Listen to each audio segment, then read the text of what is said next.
നവകേരള യാത്രയ്ക്കിടയിലെ ഷുവേർ പ്രതിഷേധം report ചെയ്യാനെത്തിയ 24 reporter വിനീത വിജിക്കെതിരെ കള്ളക്കേസെടുത്തതിൽ LDF-ലും എതിർപ്പ് പുറത്തു വന്നു. പോലീസിനെ സർക്കാർ തിരുത്തണമെന്ന് RJD സംസ്ഥാന അധ്യക്ഷൻ MV ശ്രേയാംസ് കുമാർ ഇന്ന് ആവശ്യപ്പെട്ടു. പോലീസ് CDR ചോർത്തിയെന്ന ആരോപണത്തിലും വിമർശനം ശക്തമാകുന്നു. മാധ്യമ സ്വാതന്ത്ര്യത്തെ ഹനിക്കുന്ന പോലീസ് നടപടിക്കെതിരെ LDF-ലും അഭിപ്രായ ഭിന്നതയെന്ന് വ്യക്തമാക്കുന്നതാണ് RJD നേതൃത്വത്തിന്റെ നിലപാട്. പോലീസിനെ സർക്കാർ തിരുത്തണമെന്നായിരുന്നു RJD സംസ്ഥാന അധ്യക്ഷൻ MV ശ്രേയാംസ് കുമാറിന്റെ പ്രതികരണം. അത് ശരിയായ നടപടിയല്ല. കാരണം പോലീസിന്റെ ഭാഗത്ത് അങ്ങനെ ഒരു നടപടി വരാൻ പാടില്ലായിരുന്നു. കാരണം സ്വാഭാവികമായിട്ട് മാധ്യമപ്രവർത്തകർക്ക് ഫോൺ കോളുകൾ വരും. ഏതായാലും അത് പോലീസിന്റെ ഭാഗത്തുനിന്ന് പറ്റിയ വീഴ്ച തന്നെയാണ്. അങ്ങനെ നടന്നു കഴിഞ്ഞാൽ പിന്നെ മാധ്യമ സ്വാതന്ത്ര്യം എവിടെയുള്ളത്? അത് ഗവൺമെന്റിന്റെ നിലപാടല്ല.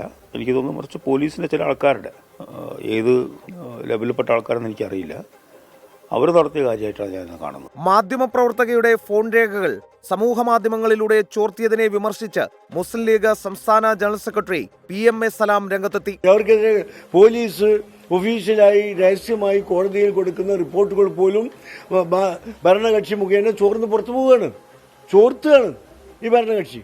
എന്നിട്ടത് സാമൂഹ്യ മാധ്യമങ്ങളിൽ സാമൂഹ്യ വിരുദ്ധർ ദുരുപയോഗം ചെയ്യുന്നു. എതിർ ശബ്ദങ്ങളെ നിശബ്ദമാക്കാനുള്ള സർക്കാരിന്റെ ഹിഡൻ അജണ്ടയ്ക്ക് പോലീസ് കൂട്ടുനിൽക്കുകയാണെന്ന് മുസ്ലിം ലീഗ് നേതാവ് MK മുനീർ. അല്ല, ഇത് എതിർ ശബ്ദങ്ങളെ നിശബ്ദമാക്കുക എന്നുള്ളതും അതിന് കാരണങ്ങൾ കണ്ടെത്തുക എന്നുള്ളതുമാണ്. മാധ്യമങ്ങൾ കഴിഞ്ഞ കുറേ നാളുകളായി വസ്തുനിഷ്ഠമായ റിപ്പോർട്ടിംഗ് നടത്തിക്കൊണ്ടിരിക്കുകയാണ്. അതുകൊണ്ട് അതിലുള്ള ആരെങ്കിലും കിട്ടിക്കഴിഞ്ഞാൽ അവരെ പ്രതി ചേർക്കുക എന്ന് പറയുന്നത് ഈ ഗവൺമെന്റിന്റെ ഒരു ഹിഡൻ അജണ്ടയാണ്.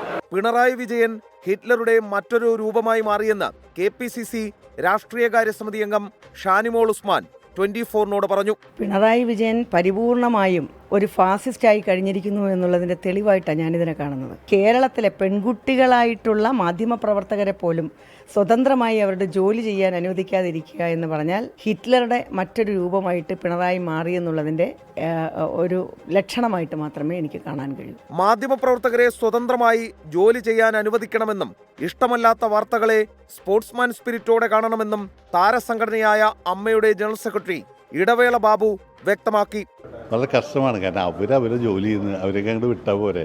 അതിനെ നമ്മളൊരു പാർട്ടിയുടെ കളറ് കൊടുത്തോ ഇതിന് കാര്യം. ഇപ്പം നമ്മളൊക്കെ എതിരെ പത്രം ആവശ്യം വരുമ്പോൾ എതിർക്കുന്നതാണ്. അതിന് നമ്മളൊക്കെ സ്പോർട്സ്മാൻ സ്പിരിറ്റോടു കൂടി കാണുകയാണ് പതിവ്. 24 കൊച്ചി. ലോകത്തെവിടെയായാലും ഏത് സമയത്തും 24 വാർത്തകളും ഓഗ്മെന്റഡ് റിയാലിറ്റി പാക്കേജുകളും എക്സ്പ്ലെയിനറുകളും വിശദമായി കാണാൻ ഞങ്ങളുടെ YouTube ചാനൽ നിങ്ങൾക്ക് സബ്സ്ക്രൈബ് ചെയ്യാം.